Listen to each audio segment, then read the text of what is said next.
Si Danica Bautista. Matalino, maganda, mabait, simple, at galing sa isang mayamang pamilya. Lahat ay nasa kanya na, pati sa boyfriend ay maswerte siya. Bukod sa gwapo at matalino, kagaya niya ay galing din ito sa pinakamayamang angkan sa bansa. Pero kahit gaano pa ito kaperpekto na boyfriend sa kanya, mayroon din pala itong itinatagong kulo.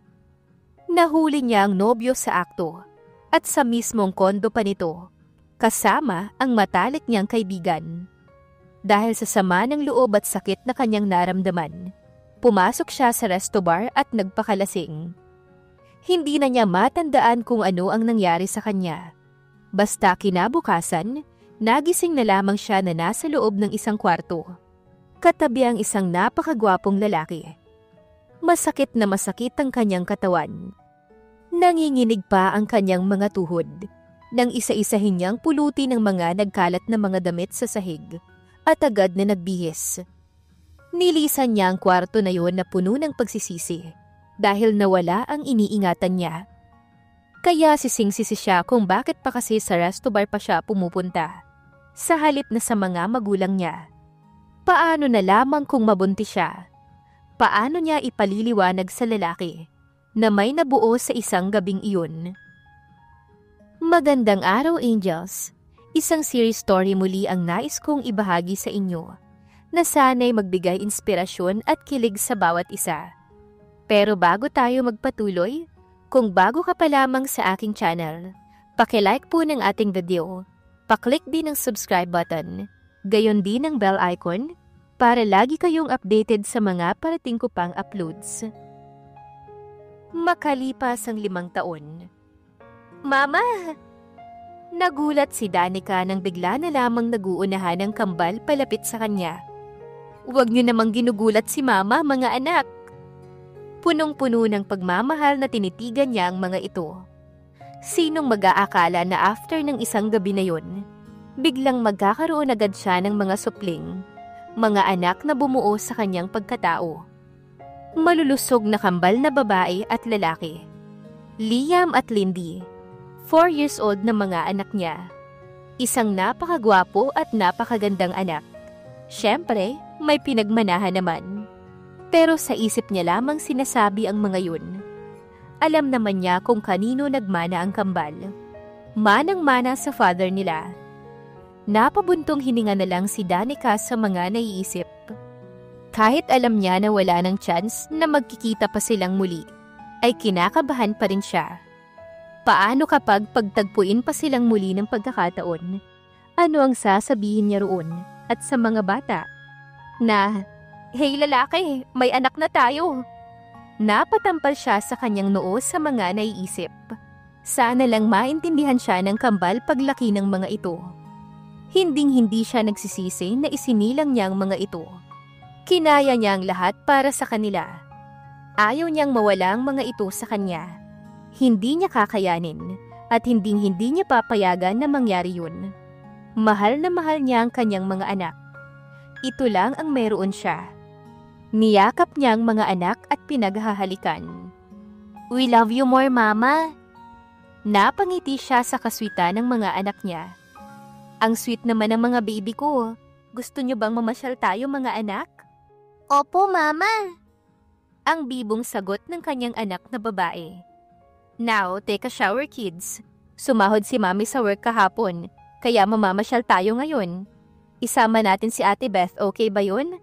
Para naman kahit papano makabawi tayo sa kabaitan niya sa pag-aalaga sa inyo." "Yay! Yes po, Mama." Sabay takbo ng mga ito papasok sa kwarto para doon na mag-shower.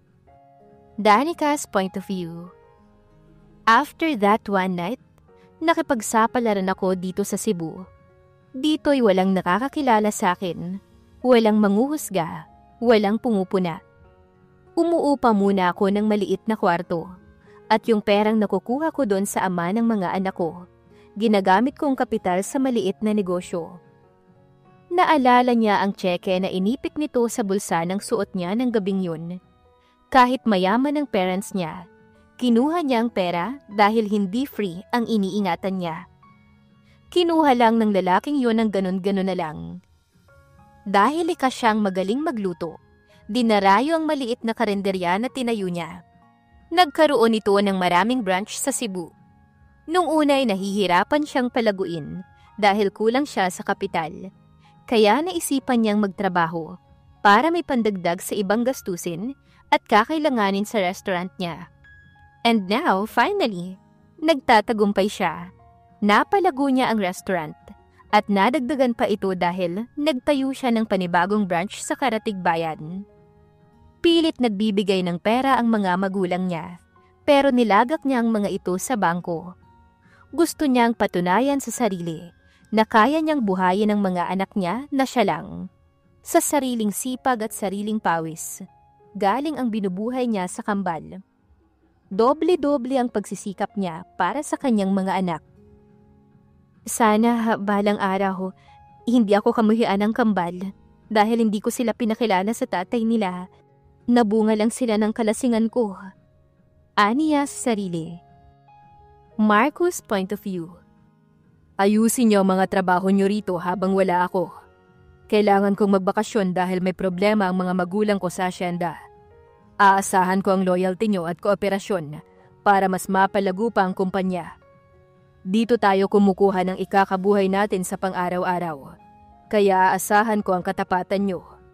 Kailangan ko munang umuwi sa asyenda. Nagkaproblema raw sila mommy sa mga tauhan. Hindi ko alam kung ilang linggo kong mananatili ron. Arthur, ikaw na munang bahala dito. Yes sir, don't worry. Ako na munang bahala dito habang wala ka pa. Sagot ng pinagkakatiwalaan niyang tao. Pakisabihan din lahat na pagbalik ko, magkakaroon tayo ng meeting.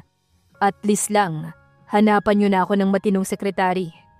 Napapatapik pa siya sa noo habang nagsasalita. Problemado siya sa mga nahanap nitong sekretarya. Ayaw niya ng sekretaryang mahilig magsuot ng maikli sa harap niya.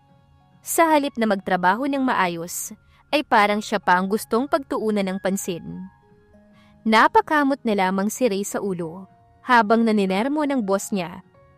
Mabait naman itong boss at napaka-elegante. Yun lang ay wag na wag mong gagalitin dahil hindi mo magugustuhan ang kaya niyang gawin sa'yo. Lalo na kung tungkol ito sa isang bagay na pagmamay-ari nito. May kalalagyan ka talaga. Malamig ang simoy ng hangin. Tanda na nasa probinsya na si Marcos, kung nasaan ang hasyenda nila. Dito siya lumaki at nagkaisip. Ano na naman kaya ang problema ng mga magulang niya sa mga tauhan at bigla siyang pinauwi. Tamang-tama rin ito para makapag-relax kahit saglit. Stress na siya sa mga nakuhang sekretarya ng tauhan. Anak, mabuti naman at dumating ka na. Bati sa kanya ng kanyang ama. May pag-uusapan tayo ng mommy mo. But for now ay kumain na muna tayo. Ready na ba ang hapunan, Manang Sally? Opo sir, heto't pinadadagdagan ko na po ng mga paboritong putahe ni Sir Marcos. Salamat po, Nay Sally. Nginitian niya ang mayordoma. Matagal na itong naninilbihan sa kanila. Kaya naman parang pangalawang ina na rin niya ito. Tawagin mo na ang mom mo, Aling Sally, at sabihin mong nandito na ang hinihintay niya. Wika ng ama ng binata. Opo, sir. Tinanguan muna siya ng matanda bago ito umakyat para tawagin ng mommy niya. Nasa hagdan na ito nang lumingon sa kanya. Welcome back, alaga ko. Nakangiti ito sa kanya. Thank you, Nay Sally. Naku, tsak matutuwa ang mommy mo sa pagdating mo, iho. Kapag nakita ka niya, tsak iiyak na naman yon. Saad pa ni Nanay Sally, bago pumanhik para tawagin ang kanyang ina. Alam mo naman siguro, anak, na nag-iisa ka lang naming anak na lalaki, pero parang ayaw mo nang umuwi rito. Dad, busy lang po ako sa pagpapalago ng kumpanya. Alam mo na, Dad, na negosyante ang anak ninyo. I want to prove myself to you and Mom na kaya kong pamunuan ng kumpanya kahit walang tulong galing sa pamilya. Marcos, anak, hindi porket sinabi namin sa iyo ng mom mo noon na hindi ka karapat-dapat mag-manage ng kumpanya, ay ganun din ang paniniwalaan mo. Anak, it's a challenge. Pero gusto naming tumino at magkapamilya ka na anak. Matatanda na kami ng mommy mo at mahal na mahal ka namin. Kaya ayaw ka naming iwan na ganyan ang buhay mo, nag-iisa. Dad, mahal ko rin po kayo ni Mom, kaya ako ginagawa to. Alam namin, and we're so proud of you, son. Manang-mana ka sa akin. Natatawang saad nito na halatang proud na proud nga sa kanya. Tandaan mo, Dad, nandyan pa si Ate Jasmine. Dapat mauna muna ang ate ko bago niyo ako pag-asawahin. Reklamo ng binata. Anak, napaka-spoiled brat ng ate mo, parang ikaw ang tigas ng ulo. Napailing na lamang si Marcus at ilang sandali pa ay nasa harapan na niya ang kanyang ina. Mom, how are you? Sabi ni Dad may problema daw sa asyenda, kaya napauwi ako nang wala sa oras. Son, I don't have a problem, and our asyenda is very much okay. Then why Dad told me to go home? Parang alam niya ang patutunguhan ng pag-uusap nilang ito. So the asyenda has no problem. Mom, ano na naman to? You make me so worried tapos wala naman palang problema. Napabuntong hininga siya bago hinarap ulit. Son, parang hindi mo ko kilala. Sinabi ko lang yun para naman makasama ka namin. Aba, kung hindi pa namin sasabihin na may problema dito, hindi ka pa magpapakita sa amin, Marcus. Anak naman, nag-iisa ka lang naming anak na lalaki. Kailan mo babalak mag-asawa? Nang mabigyan mo na kami ng dad mo ng mga apo. Mom, pagtatalunan na naman ba natin to? Come on, kakauwi ko lang. Isa pa, alam nyo naman na wala pa akong balak mag-asawa. Isa pa, hindi pag-aasawa ang priority ko ngayon. Hindi pa ako sawa sa pagkabinata. Anak, tama na ang paglalaro sa mga babae. Hindi ka na bumabata. Mag-asawa ka na para mapalagay na kami ng dad mo. Gustong-gusto na naming makita ang mga apo namin sa'yo. Napahilot si Marco sa kanyang sentido. Okay, Mom, pag-iisipan ko pa. At hahanap ako ng matino. You know what I've been through, Mom. Hindi pa ako okay. At hindi ko pa kayang kalimutan ang lahat. I know, son, na nasasaktan ka pa rin. But please try, anak. Try to trust again. Matagal nang nangyari yun, anak. Hindi lahat ng babae ay kagaya ng ex mo. Soon, Mom, kapag nakita ko na ang babaeng karapat-dapat sa akin. Ayoko kasi sa babaeng habol ng habol. At alam mo kung bakit ako nati-turn off kaagad. Lalo na sa mga gold digger. Mas gusto ko yung pinapahirapan muna ako bago ko sila makuha.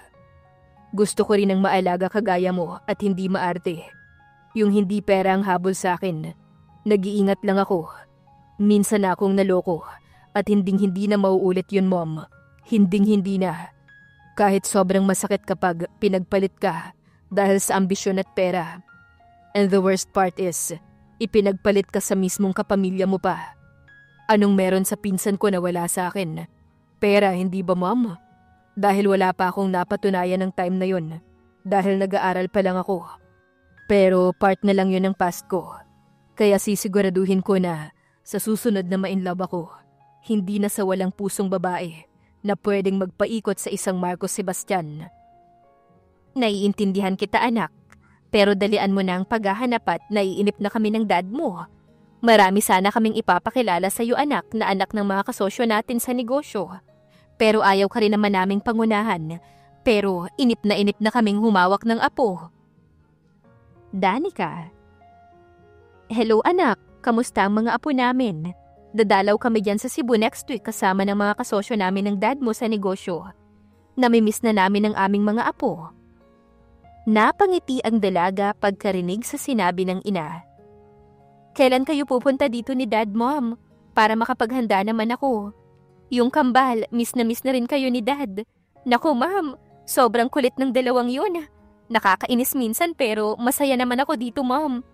Sobrang fulfilling magkaroon ng mga anak. Alam ko, anak, at miss na rin namin sila ng dad mo. And anak. Yes, Mom. We're so proud of you, kami ng dad mo. Napalaki mo ang mga apo namin ng maayos. Mababait at magagalang ang mga bata. Patawad kung wala kami sa tabi mo nang ipagbuntis mo ang kambal.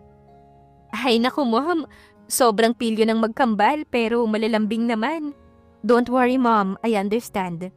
It's my choice to face it alone. Hindi nyo kasalanan mom.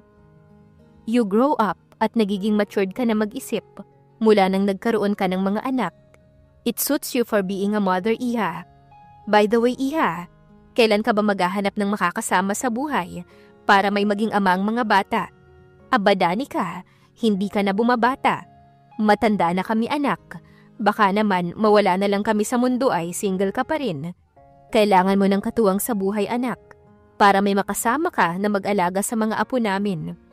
Gusto namin na makita kang maayos at may masayang pamilya.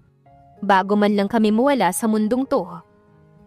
Napapikit si Danica sa sinabi ng ina. Hindi niya kayang isipin na mawawala ang mga ito. Mahal na mahal niya ang kanyang mga magulang. Mom, please don't say that. Para ka namang nagpapaalam. Iha, maiksi lang ang buhay. Ang gusto lang namin na yung magkaroon ka ng asawa na masasandalan at makakasama mo sa buhay hanggang sa pagtanda mo. Mom, hindi na muna sa ngayon. Saka na kapag nakahanap na ako ng matinong lalaki.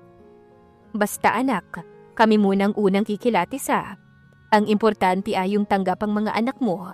Huwag kang magmahal ng babaero, lalo na yung nananakit ng asawa. Yes, Mom. Thank you po sa lahat ng pag-alaga at pag-intindi sa akin, pati na sa mga apo nyo. Mahal na mahal ko po kayo ni Dad. Mahal na mahal ka rin namin anak at ang mga apo namin. Sige na anak, mamimili pa kami ng mga pwedeng ipasalubong sa inyo at sa mga bata. Okay po ma'am, ingat po kayo dyan. Regards po kay Daddy. Bye. Sorry mom, sorry dad. Hindi ko pa kayang sabihin sa inyo ngayon na hindi naman talaga patay ang ama ng mga anak ko. Kasi hindi ko naman talaga siya kilala na nabuo lang sila dahil sa kalasingan ko at nang dahil sa kataksilan ng ex-boyfriend ko. Pero ganun pa man, hindi ko pinagsisihan ang lahat ng yun. Dahil doon, nagkaroon ako ng direksyon sa buhay. Doon din ako nagkaroon ng mga anak. Kung sana ganun ako katapang para sabihin ko sa inyo lahat ng mga lihim ko. Kaso hindi ko pa kaya sa ngayon Sorry mom, dad. Sorry po sa lahat. Naluluha siya sa tuwing naaalala niya ang gabing iyon. Ngayon ay namumuhay siyang mag-isa dito sa Cebu. Kayang-kaya naman niya sanang bumili ng kahit anong naisin niya. Pero not this time. Gusto niyang matutunan ng lahat para lang makapag-provide sa mga anak niya. Ayaw naman niyang ipakilala sa kanilang ama ang mga ito dahil natatakot siya na baka kunin lamang nito ang mga anak niya sa kanya. Kaya napilitan siyang sabihin sa mga magulang na patay na ito. Kahit nagbibigay ang mga ito ng tulong sa kanya, sinisiguro niyang sarili niyang pera ang ibubuhay niya sa mga anak niya. Paano kung muling magkita sina Marcos at Danica? Malaman kaya ng lalaki na may anak na sila? Abangan sa susunod na kabanata.